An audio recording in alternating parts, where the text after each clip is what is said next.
son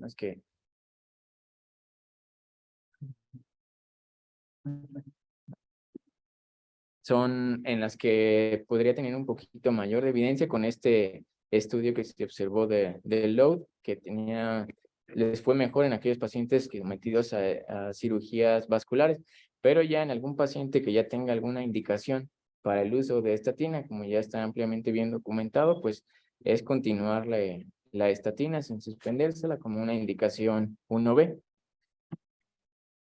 Dentro de los inhibidores del eje renina-angiotensina-aldosterona, nos habla de que puede ser una estrategia omitir la última dosis de este medicamento o incluso un día previo a la cirugía con la finalidad de disminuir el riesgo de hipotensión perioperatoria que se puede observar con el uso de estos medicamentos. En un paciente que tenga alguna indicación de este medicamento por hipertensión arterial, se aconseja omitir la última dosis de la cirugía previa a la cirugía o incluso un día antes para evitar este mayor riesgo de hipotensión perioperatoria y como consecuencia que tenga una mayor probabilidad de requerir vasopresores o inotrópicos el paciente. La interrupción de estos fármacos 24 horas previas a la cirugía se asoció con un menor riesgo de hipotensión intraoperatoria, un menor riesgo de mortalidad por todas las causas de accidente cerebrovascular y de infarto al miocardio. Es por eso que la guía nos marca como una recomendación 2A que el suspender estos medicamentos un día previo al procedimiento quirúrgico. Sobre Héctor, todo... fíjate que aquí yo tendría un comentario, hay que tomarlo con mucha cautela, porque depende mucho del tipo de anestesia que vayan a proporcionarle al paciente, porque es bien frecuente que los pacientes, sobre todo en nuestro medio, tropicalizándolo a nuestro medio, que los pacientes pues, no presenten hipotensión, sino más bien lleguen hipertensos justo al momento antes de la cirugía.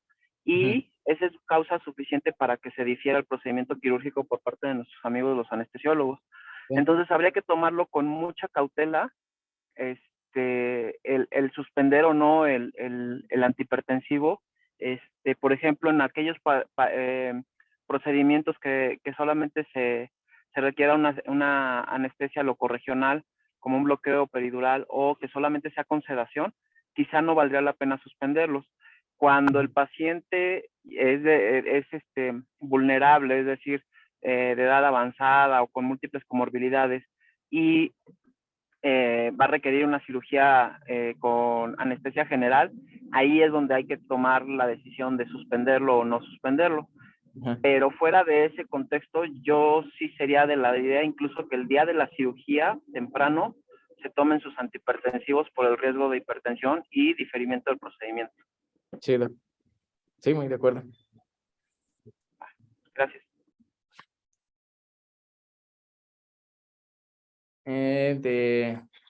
Respecto a los bloqueadores de canales de calcio, que también redujo significativamente el número de episodios de isquemia miocárdica o taquicardia supraventricular. Y se recomienda continuar con los bloqueadores de canales de calcio en el periodo perioperatorio, pero también con esa consideración para evitar la hipotensión, la toma el día previo a la cirugía podría considerarse, pero es muy cierto lo que nos comenta el doctor Montiel, que muchas veces difieren los procedimientos quirúrgicos por alguna elevación de las cifras tensionales, aunque como ya habíamos visto anteriormente, la única indicación para definir un procedimiento quirúrgico es algún paciente con falla cardíaca aguda, pero muchas veces pues sí pasa aquí en nuestro medio de que por hipertensión difieren el procedimiento. Con respecto a los diuréticos, que si es un tratamiento para la hipertensión, igual podría considerar suspenderse el día de la cirugía y reanudarse cuanto antes sea posible.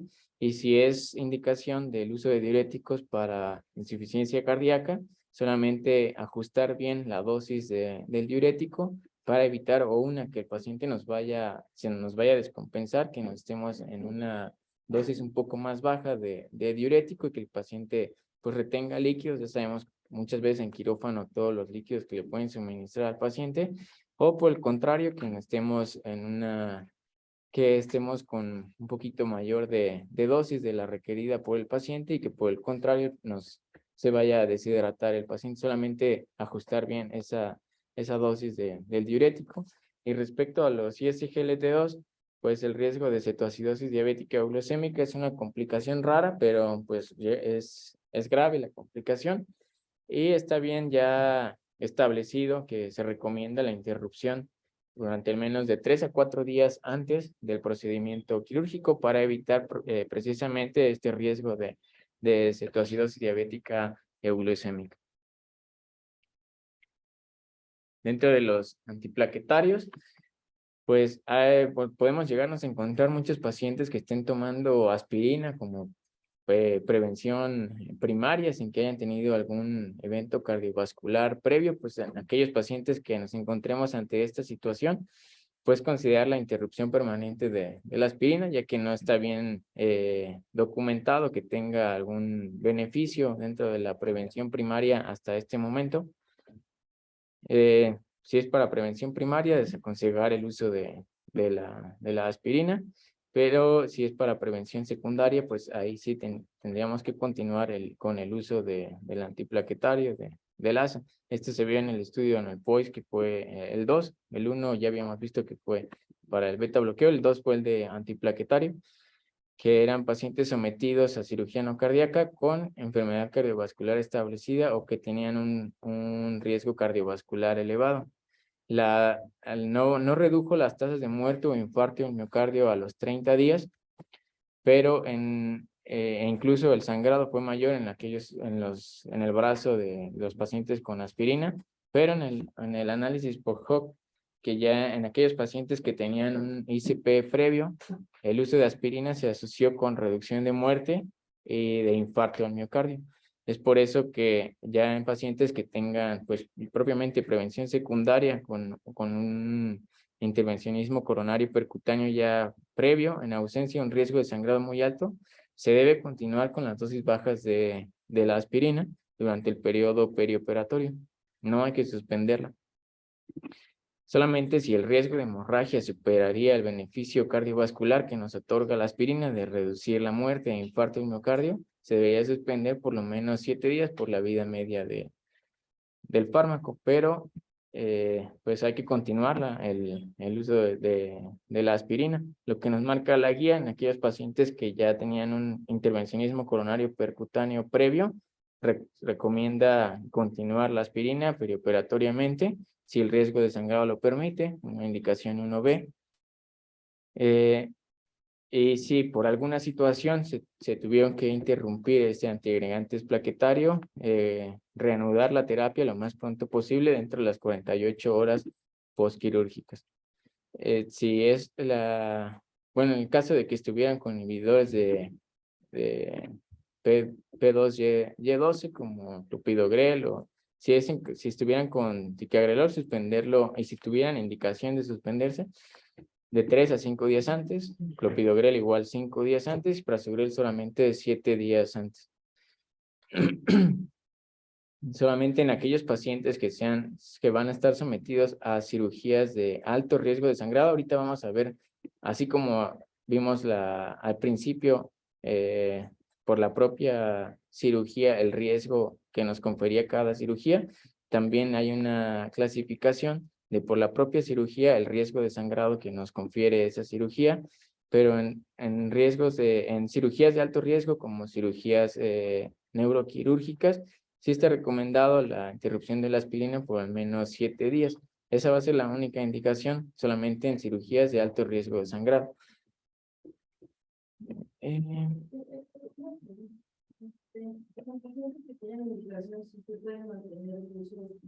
Sí. Pues sería aquí no hay la tableta de 81 miligramos, pero sería la dosis mínima posible que se ha visto, son los 100 miligramos de la aspirina. Sí, hay que tener mucho cuidado, porque aparentemente es una orientación y ponemos en riesgo el enfermo de familia.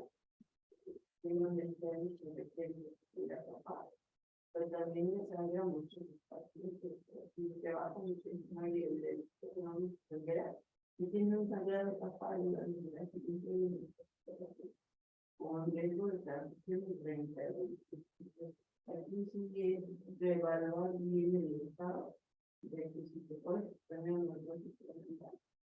Es bien como la gente comenta esto y lo dejan, y al rato se hablan de la gente que se está en la misma. Pero bajo ese contexto, cuando la consulta es quirúrgico, en forma inmediata, ahí lo que Continuarla. lo pasas y le pasas en ese momento cambian tus plaquetas. Es lo que recomiendan hacer unas transfusiones plaquetarias en ese momento.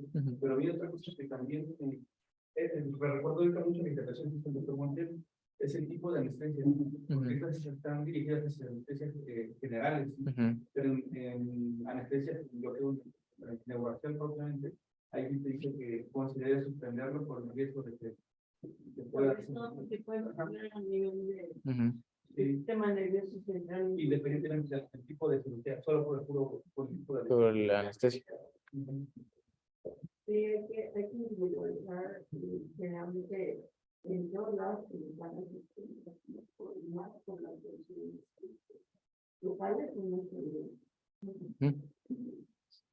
Aquí, para catalogar, ¿cuáles son las cirugías de riesgo de sangrado menor, bajo riesgo de sangrado o alto riesgo de sangrado? Cirugías de catarata, glaucoma, procedimientos dentales, cirugías endoscópicas, bueno, endoscopías, pero sin toma de biopsia, o cirugías superficiales van a tener un riesgo de sangrado menor. Aquellas con un bajo riesgo de sangrado, encontramos ahí las cirugías abdominales, cirugías de mama, complejos dentales, procedimientos dentales, pero complejos, ya endoscopía con toma de biopsia, ya entra en bajo riesgo de sangrado, gastroscopía o colonoscopía, cirugías oftálmicas, pero no de catarata, o algún procedimiento ortopédico menor, como artroscopía o cirugías de manos o de pies, y ya un alto riesgo de sangrado, cirugías abdominales con toma de biopsia hepática, cirugías para cáncer, cirugías neuroaxiales o neurocirugías, procedimientos ortopédicos mayores, cirugías de plástica reconstructiva, una intervención específica como polipectomía, funciones lumbares. Aquí es lo que comentaba René sobre las funciones lumbares, es en alto riesgo de sangrado, y ahí sí estaría indicado suspender la aspirina, como ya habíamos visto anteriormente. Las cirugías torácicas, cirugías urológicas o cirugías vasculares. Estas nos van a conferir un alto riesgo de sangrado, y ahí sí valorar muy bien al paciente si pudiera interrumpirse el uso del antiagregante. En este update del 2022 sobre el uso de anticoagulantes y antiplaquetarios, nos marcan que ya muchas veces varios estudios observacionales sugieren que no aumenta el riesgo de sangrado con la continuación del tratamiento con aspirina en el perioperatorio. La mayoría de las guías sí recomiendan continuar la terapia perioperatoria con aspirina en los pacientes, como ya vimos, que ya tienen enfermedad cardiovascular establecida, pero cuando el riesgo de sangrado nos lo permita. Ahí es valorar e individualizar muy bien al paciente. Entonces, en alto riesgo de sangrado, si está con antiagregante plaquetario, ahí sí interrumpir 7 días antes, si es aspirina, o clopidogrel 5 días antes. Pero si es una cirugía de un riesgo de sangrado menor o riesgo de sangrado bajo, y el paciente ya tuvo un intervencionismo coronario percutáneo o alguna enfermedad cardiovascular aterosclerótica ya establecida, pues el beneficio de continuar con el antiagregante, con el antiplaquetario, perdón, sí supera el riesgo del riesgo de sangrado, y ahí sí tendríamos que continuarlo. Ahora, en los pacientes que están con terapia antiplaquetaria dual, que hayan tenido un intervencionismo coronario percutáneo reciente, ¿qué es lo que nos marca la guía? Primero, valorar si esto es ante una cirugía que sea electiva, para poder nosotros planear bien cómo va a ser la interrupción de esa terapia antiplaquetaria dual. Si fue un intervencionismo coronario percutáneo por urgencia o de manera aguda, o que el paciente tenga síntoma, alto riesgo isquémico, si sí tiene ese alto riesgo isquémico, pues va a estar recomendado, como ya conocemos, la terapia antiplaquetaria dual, por lo menos 12 meses. Si no tiene alto riesgo isquémico, podremos acortarnos hasta 6 meses, con una duración mínima de terapia antiplaquetaria dual. Si tiene alto riesgo de sangrado, de 3 meses, y 1 mes si no tiene, alto riesgo isquémico, perdón. Si tiene alto riesgo isquémico, por lo menos dar el tiempo para que tenga esa terapia antiplaquetaria dual 3 meses. Y si no tiene alto riesgo isquémico, pues podríamos acortarnos incluso hasta 1 mes esa terapia antiplaquetaria dual, si es que la cirugía tiene que ser, o sea, sobre todo aquellas cirugías que son tiempos sensibles, como nos marca la guía, en donde sí tenemos que hacer la intervención con un tiempo no muy alejado, pues podríamos valorar eso 3 meses en alto riesgo isquémico y 1 mes si no tiene alto riesgo isquémico el paciente, de la terapia antiplaquetaria dual. ¿Cuáles son los que nos marcan que tienen alto riesgo isquémico? Pues bueno, que tengan antecedentes de un infarto al miocardio recurrente, antecedentes de trombosis del stent, que hayan tenido una trombosis bajo terapia antiplaquetaria, que a pesar de la terapia antiplaquetaria ya hayan tenido una trombosis del stent, o que tengan una FERI menor del 40%, diabéticos mal controlados. Nos aumenta este riesgo isquémico y nos lo marca como alto riesgo isquémico. Entonces ahí considerar si el paciente está bien o no controlado respecto a su diabetes, que tengan insuficiencia renal o que ya estén en hemodiálisis, nos va a conferir también un alto riesgo isquémico, o que el intervencionismo coronario percutáneo sea reciente y que haya sido complejo, que haya tenido lesiones severamente calcificadas, que se haya hecho hacia la coronaria izquierda, o que tenga una oclusión crónica total, o también con alguna mala posición del stent, o que tenga una disección residual. Todos esos pacientes nos van a conferir un alto riesgo isquémico, y ahí la terapia antiplaquetaria dual pues tendría que por lo menos tener 3 meses del doble antiplaquetario, aunque lo recomendado es 12 meses. Si la cirugía se pudiera hacer de manera electiva después de esos 12 meses, para después ya retirar la doble terapia antiplaquetaria, sería lo ideal. Y en aquellos que no son riesgo isquémico alto, con 6 meses sería lo ideal. Pero pues también va a depender mucho de la indicación de la cirugía propiamente. ¿Qué se hace en aquellos pacientes que están con terapia antiplaquetaria dual que no se puede interrumpir, o que por alguna forma, por ejemplo, que el intervencionismo coronario percutáneo sea muy reciente y que no podamos interrumpir esa doble terapia antiplaquetaria por ese riesgo muy alto de trombosis del stent? Pues se usa un puenteo, pero sí se suspende si sea prasugrel 7 días antes, o clopidogrel o ticagrelor con 5 días antes del procedimiento quirúrgico, pero se hace un puenteo con infusión de tirofiban o eptifibatil.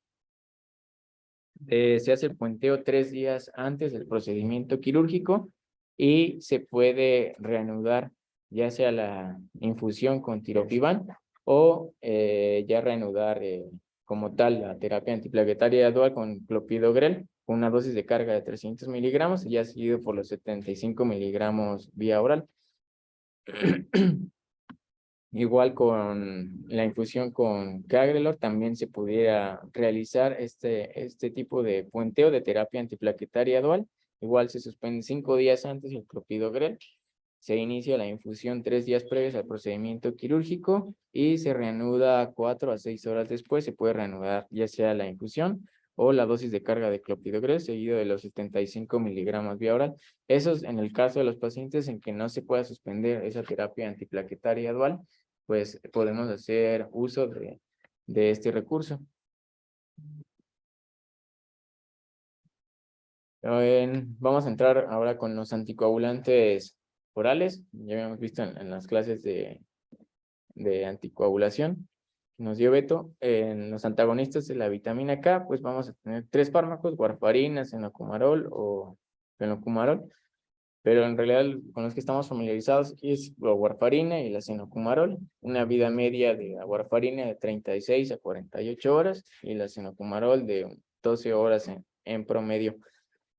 Si se va a realizar algún procedimiento quirúrgico menor, podemos realizarlo sin interrupción del antagonista de la vitamina K. Ya vimos en un principio cuáles eran esos procedimientos quirúrgicos menores o que confieren bajo riesgo por el propio procedimiento quirúrgico. Son los que tienen menos de 1% de riesgo por el propio procedimiento quirúrgico. En procedimientos quirúrgicos mayores o de alto riesgo, ahí sí se necesita que entre el paciente a la cirugía con un INR menor o igual de 1.5 de INR, y para esto pues se va a requerir la interrupción de los antagonistas de la vitamina K de acuerdo a la vida media. Si está con warfarina, pues hasta 72 horas antes para lograr esa disminución del INR y que entre con menos de 1.5 a la cirugía. Considerar el puenteo con heparina, pero solamente, como vamos a ver a continuación, no en todos los pacientes es necesario realizar ese puenteo con heparina. Este fue en el estudio PERIOP de uso de antagonistas de la vitamina K perioperatoriamente, en el que se observó que la terapia puente contra el placebo no encontró beneficio por el puenteo postoperatorio. Este fue con dalteparina de bajo peso molecular, se realizó ese puenteo, pero no se encontró ningún beneficio para prevenir eventos tromboembólicos. Sin embargo, en aquellos pacientes que van a ser sometidos a procedimientos que por el propio procedimiento ya confieran alto riesgo de tromboembolismo o que el paciente también tenga alto riesgo tromboembólico, ahí sí, en esos pacientes se tiene que considerar el puenteo con heparina. Si tienen un riesgo tromboembólico bajo, ahí no tendríamos que considerar el puenteo con heparina, solamente suspender los antagonistas de la vitamina K de acuerdo a la vida media del fármaco con el que estemos para tener ese INR de menos de 1.5. Pero con alto riesgo tromboembólico, ahí sí considerar el puenteo con heparina en el periodo perioperatorio. Y diferencias entre heparina de bajo peso molecular o heparinas no fraccionadas, no hay ninguna diferencia, entonces podemos usar pues con la que estemos más familiarizados o con la que haya en ese momento en el hospital, ya sea heparina no fraccionada o heparinas de bajo peso molecular para ese puenteo. Héctor, Vale, doc. oye, una pregunta, ¿te falta mucho? Me tengo que desconectar, que voy a entrar a una reunión. A ver, déjame ver. Como de unas 10 diapositivas, yo creo. Yo ¿Quiere creo que mañana? mande, sí, O lo en terminamos. la tarde. Bueno, en la tarde, como usted nos diga. Sí, yo creo que más tarde, ¿no? A mediodía tenemos algo hoy, ya no me acuerdo. A las 12, no. Si quieres, terminamos a las 12, ¿no? Sí, doc. Órale. Sí, Gracias. sí, usted. Bye.